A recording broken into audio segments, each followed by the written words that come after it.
नमस्कार विद्यार्थी मित्र हो. इयत्ता 10वीच्या प्रकरण क्रमांक 7 भिंग आणि त्यांचे उपयोग या प्रकरणामध्ये आपण भिंग, त्यांच्या संकल्पना, मानवी डोळा आणि डोळ्यातील भिंगाचं कार्य, त्याचबरोबर दृष्टिदोष आणि त्यावरील उपाय या संकल्पना या पूर्वीच्या व्हिडिओमध्ये आपण अभ्यासलेले आहेत. आज या प्रकरणाचा उर्वरित भाग की ज्यामध्ये वस्तूचा आभासी आकार, अंतर्गोल आणि बहिर्गोल भिंगांचे उपयोग आणि दृष्टी सातत्य हे 3 छोटे छोटे मुद्दे आहेत ते आपण आज पाहणार आहोत. तर सुरुवातीला पहिला मुद्दा आपण बघूया, वस्तूचा आभासी आकार. वस्तूचा आभासी आकार आपल्याला कसा दिसतो, कसा असतो तो, याची माहिती घेण्यासाठी आपण पेज नंबर 89 पानावरची आकृती 7.15 जरा बघूया. काय दिसते या आकृतीमध्ये बघा. वस्तूचा आभासी आकार. डोळ्यापासून वेगवेगळ्या अंतरावर 2 वस्तू ठेवलेल्या आहेत. दोन्ही वस्तूंचा डोळ्याशी होणारा कोन हा सुद्धा भिन्न भिन्न आहे आणि या कोनावरती त्या वस्तूचा आभासी आकार अवलंबून असतो. अशा प्रकारची ही आकृती आहे. तर या आकृतीमध्ये डोळ्यापासून भिन्न अंतरावर आणि समान आकाराच्या 2 वस्तू ठेवलेल्या दिसत आहेत. डोळ्याच्या जवळ आहे ती PQ वस्तू आहे आणि थोड्याशा अंतरावर आहे ती P1 Q1 अशी आकृती आहे, अशी ही वस्तू आहे. PQ या डोळ्याजवळच्या वस्तूनं डोळ्याशी धारण केलेला कोन जो आहे तो अल्फा असं दाखवलेला आहे आणि P1 Q1 या वस्तूनं डोळ्याशी धारण केलेला कोन आहे तो बीटा कोन आकृतीमध्ये दिसतोय. तर अल्फा कोन हा बीटा कोनापेक्षा मोठा असतो आणि त्यामुळं अल्फा कोन आहे तो PQ वस्तूचा आहे.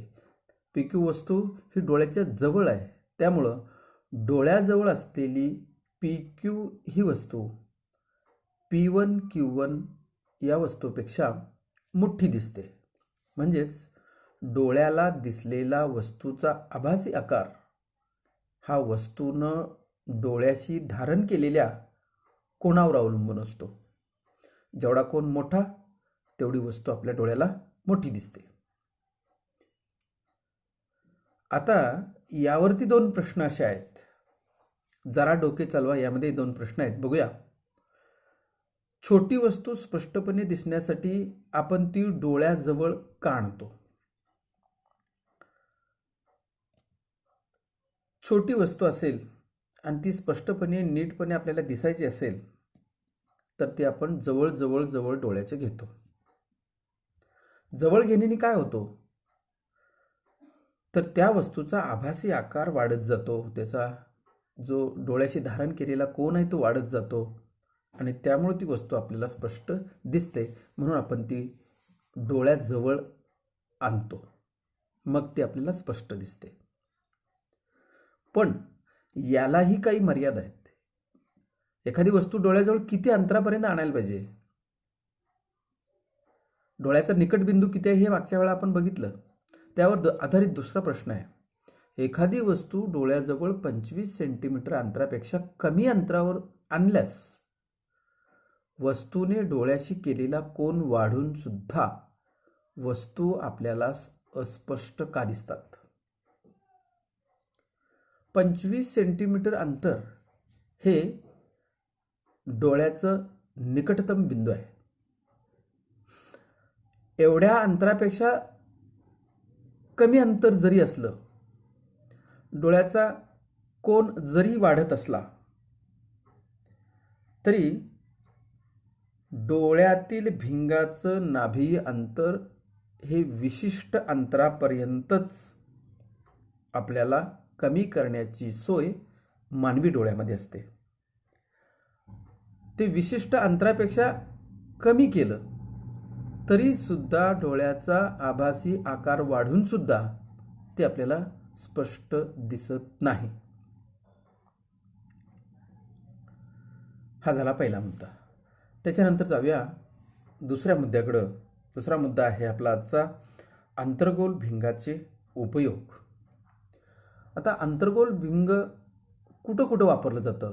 व्यवहारात, दैनंदिन जीवनामध्ये, कारखान्यांमध्ये किंवा व्यावसायिक उपयोगासाठी. तर पहिला उपयोग आहे तो म्हणजे वैद्यकीय उपकरणं जी दवाखान्यांमध्ये वापरली जातात त्यामध्ये, त्याचबरोबर स्कॅनर आणि CD प्लेअर अशा उपकरणांमध्ये लेझर किरणांचा वापर केला जातो आणि या उपकरणांचे कार्य योग्य पद्धतीनं चालण्यासाठी त्यामध्ये अंतर्गोल भिंग हे वापरलेलं असतं. हा पहिला उपयोग वैद्यकीय उपकरणं, स्कॅनर आणि CD प्लेअरमध्ये. दुसरा उपयोग आहे आपल्या घराच्या किंवा वेगवेगळ्या इमारतींच्या दरवाजावर नेत्रदर्शिका हे छोटं उपकरण आहे ज्याच्यामध्ये अंतर्गोल भिंगाचा वापर हा केला जातो. याच्यामुळं काय होतं तर बाहेरची वस्तू किंवा बाहेरचा परिसर हा अधिकाधिक विस्तीर्ण दिसतो, म्हणून आतल्या व्यक्तीला बाहेरची वस्तू, व्यक्ती आणि त्या आजूबाजूचा परिसर दिसावा यासाठी या उपकरणामध्ये एक किंवा अधिक अंतर्गोल भिंगांचा वापर हा केलेला असतो. दरवाजावर नेत्रदर्शिका म्हणून. तिसरा उपयोग आहे तो म्हणजे चष्मे. आपल्याला माहिती आहे निकटदृष्टिता दोषाचं निराकरण करण्यासाठी अंतर्गोल भिंगाचा वापर हा केला जातोय. चौथा उपयोग आहे विजेरीमध्ये म्हणजे बॅटरीद्वारे. बॅटरीमध्ये काय असतं, एक बल्ब असतो आणि पुढं प्रकाश पडतो.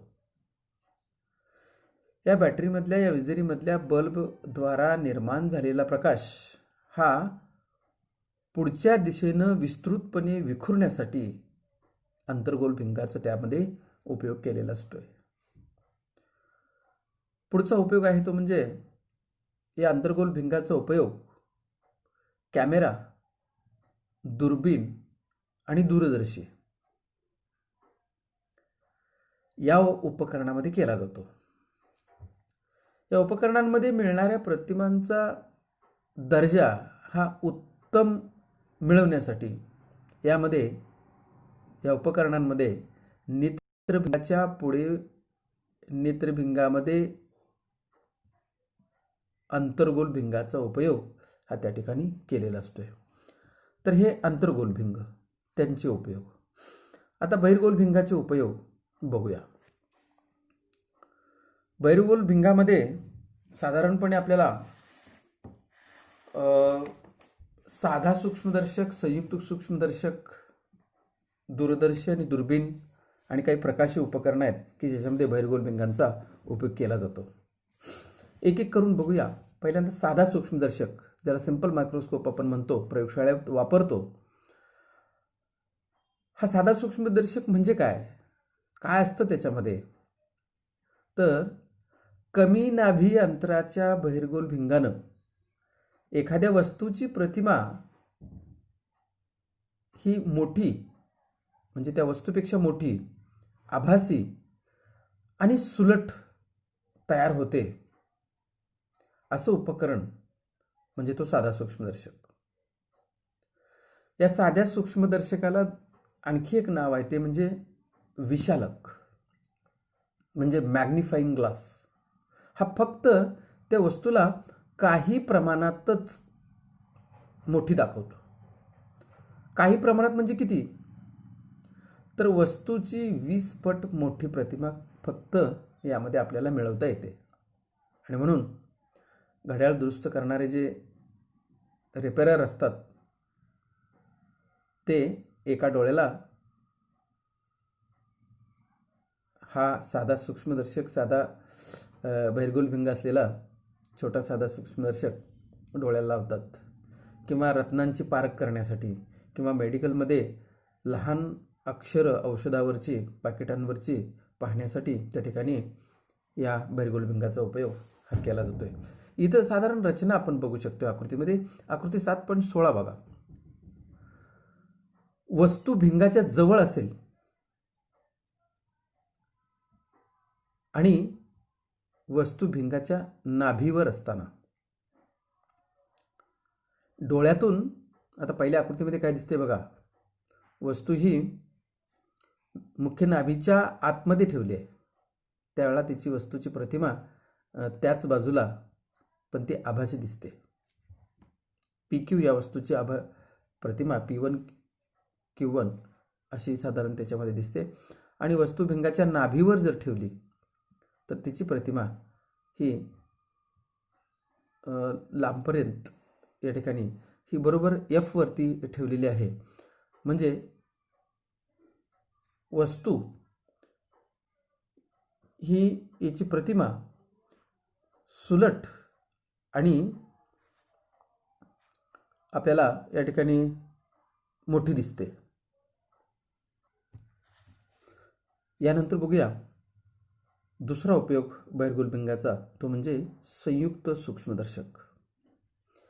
संयुक्त सूक्ष्मदर्शक हा कसा असतो आणि साधा सूक्ष्मदर्शक आणि संयुक्त सूक्ष्मदर्शक याच्यामध्ये फरक काय?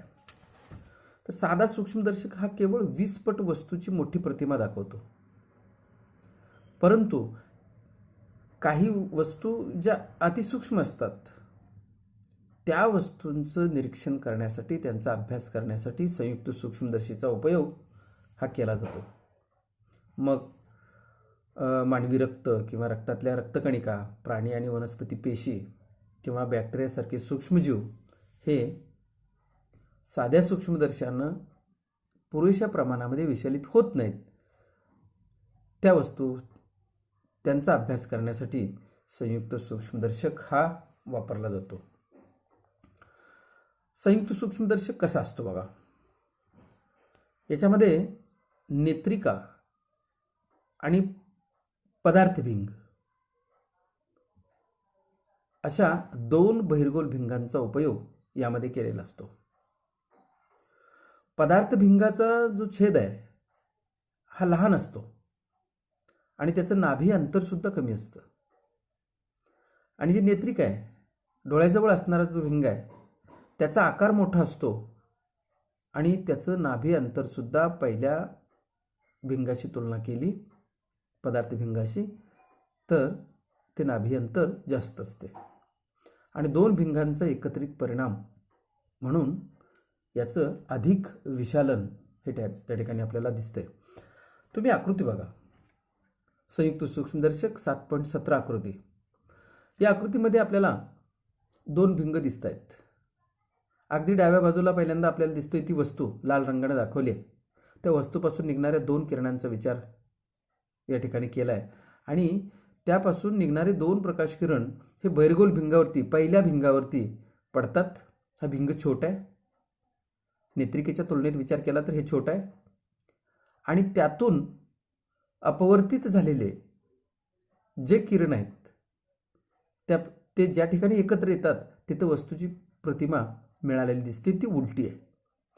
आता ही उलटी प्रतिमा दुसऱ्या भिंगासाठी, म्हणजे नेत्रिका ही जी भिंग आहे त्या भिंगासाठी वस्तू बनलेलं आहे. हे भिंग पदार्थ भिंगापेक्षा मोठं आहे आणि त्या वस्तूपासून निघणारी 2 किरणं ही पुन्हा नेत्रिका या बहिर्गोल भिंगावरती पडतात आणि तिथून ती पाठीमागं वाढवल्यानंतर मिळणारी जी प्रतिमा आहे ती प्रतिमा आपल्याला डोळ्याला दिसते आणि ती मात्र या ठिकाणी विशालित प्रतिमा आपल्याला दिसते.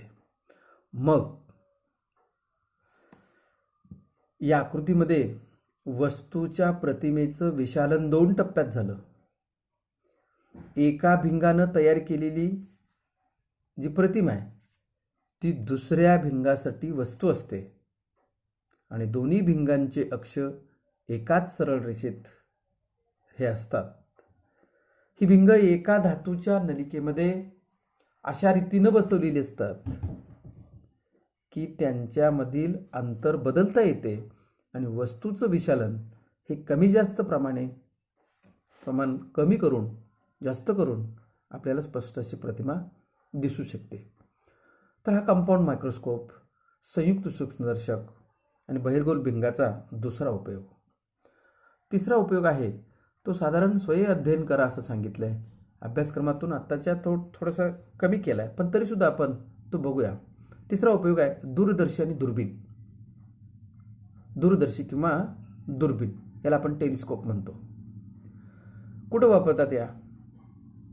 तर अतिशय लांबची, अतिदूरची वस्तू आपल्याला स्पष्ट आणि मोठी दिसण्यासाठी आपण या टेलिस्कोपचा उपयोग हा केला जातो. आणि याच्यामध्ये आता साधारण कुठल्या वस्तू अतिदूरच्या म्हणजे तर तारे, ग्रह अशा वस्तू या पाहण्यासाठी याचा उपयोग केला जातो. या वस्तू हे जे टेलिस्कोप आहेत याला खगोलीय दूरदर्शक सुद्धा म्हणतात. आणि त्याच्यामध्ये जे भिंग बसवलेले असतात ही बहिर्गोल भिंग हे दोन प्रकारचे दूरदर्शक असतात.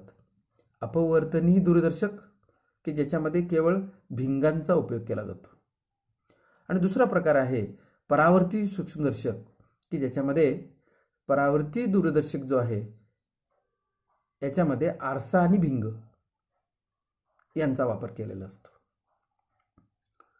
दोन्ही उपकरणामध्ये पदार्थ भिंगानं तयार केलेली प्रतिमा नेत्रिकेसाठी वस्तूचं कार्य करते आणि अंतिम प्रतिमा तयार होते. पदार्थभिंग हे मोठ्या आकाराचं आणि जास्त नाभी अंतर असणारं असं असतं की जेणेकरून दूरच्या वस्तूकडून येणारा जास्तीत जास्त प्रकाश एकवटता येईल. मग संयुक्त सूक्ष्मदर्शी आणि हा टेलिस्कोप, दुर्बीण यांच्यात काय फरक आहे? तर यांच्यामध्ये मूलभूत फरक असा आहे की पदार्थभिंग मोठं असतं आणि नेत्रिका छोटी असते ती या अपवर्तनीय दूरदर्शकामध्ये म्हणजे दुर्बीणमध्ये. संयुक्त सूक्ष्मदर्शकामध्ये आपण काय बघितलंय? संयुक्त सूक्ष्मदर्शकामध्ये पदार्थभिंग छोटं असतं आणि नेत्रिका मोठी असते. बरोबर उलट आहे ते अपवर्तनीय दूरदर्शकामध्ये. याच्यामध्ये आपल्याला काय दिसतंय बघा, याच्यामध्ये आपल्याला अपवर्तनीय दूरदर्शकामध्ये पदार्थभिंग मोठा आहे की जेणेकरून बाहेरचा जास्तीत जास्त प्रकाश हा जमा करता येईल, एकवटता येईल, आणि त्याच्यापासून तयार होणारी प्रतिमा ही नेत्रिका या भिंगासाठी वस्तू ठरते आणि त्यातून अपवर्तित होऊन मिळणारी प्रतिमा ही त्यामध्ये विशालित किंवा ती आपल्याला योग्य अशी स्पष्ट प्रतिमा मिळते. डोळ्याच्या दृष्टीपटलावरती ती तयार होते. आता नेत्रिका भिंगाचा आकार हा लहान आणि नाभी अंतर त्याचं कमी. दोन्ही भिंग वस्तूच्या एका धातूच्या एका नळीमध्ये आशेप्रमाणे बसवलेले असतात की त्यांचं नाभी अंतर बदलता येतं.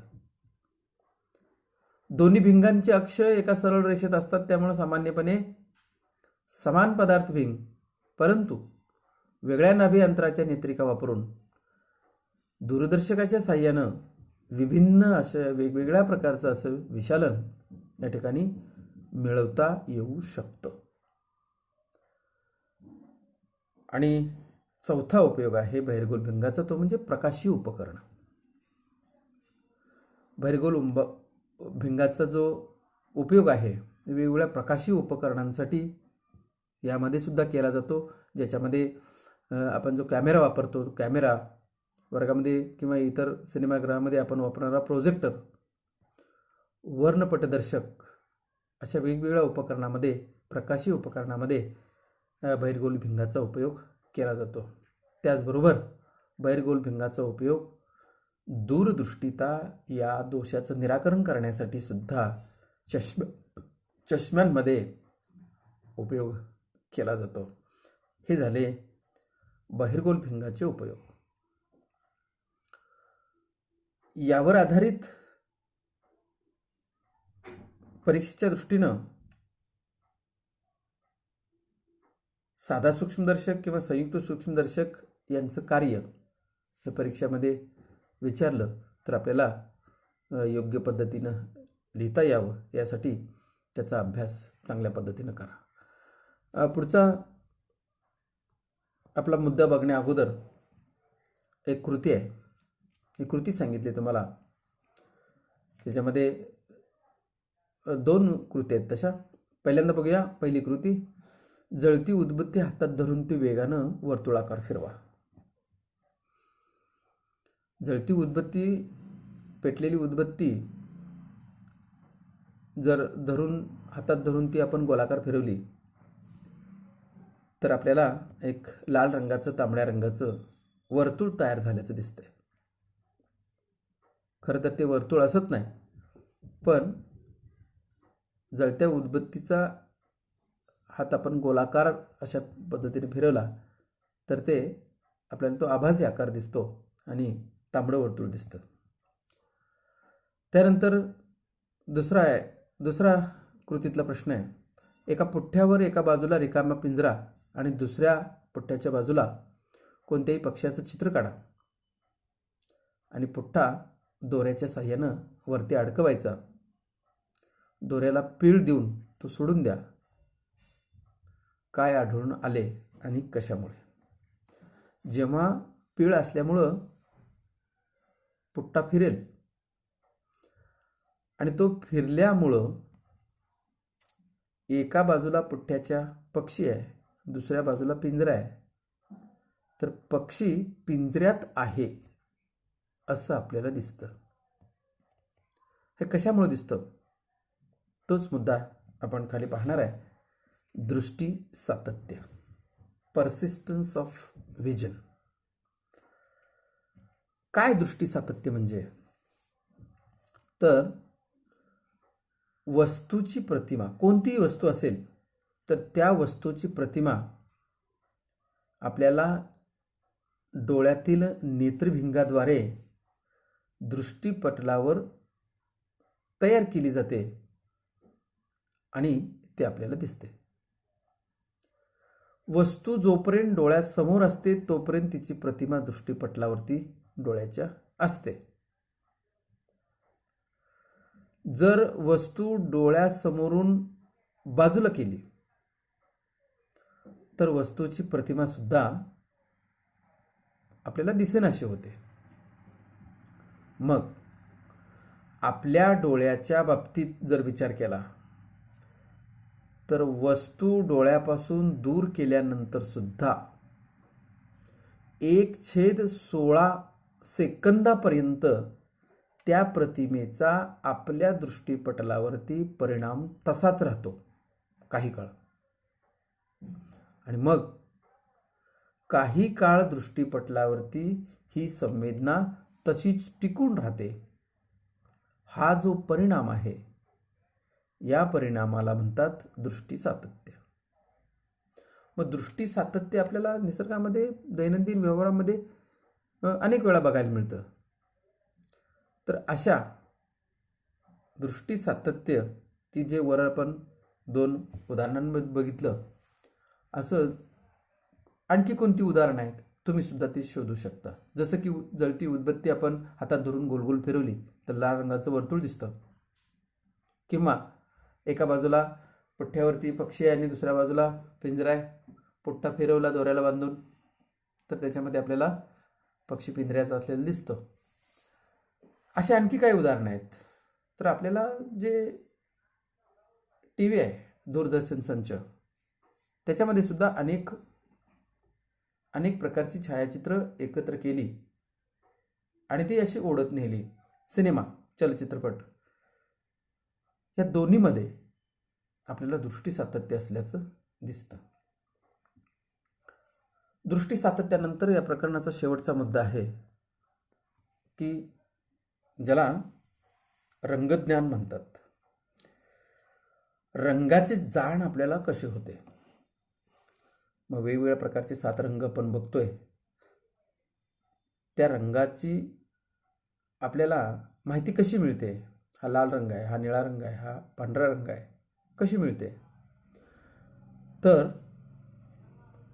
आपल्या माणसाच्या डोळ्यामध्ये जे दृष्टिपटल आहे ते दृष्टिपटल प्रकाश संवेदी पेशींचं बनलेलं असतं. या पेशी दोन प्रकारच्या असतात, दंडाकार पेशी आणि शंकू आकाराच्या पेशी.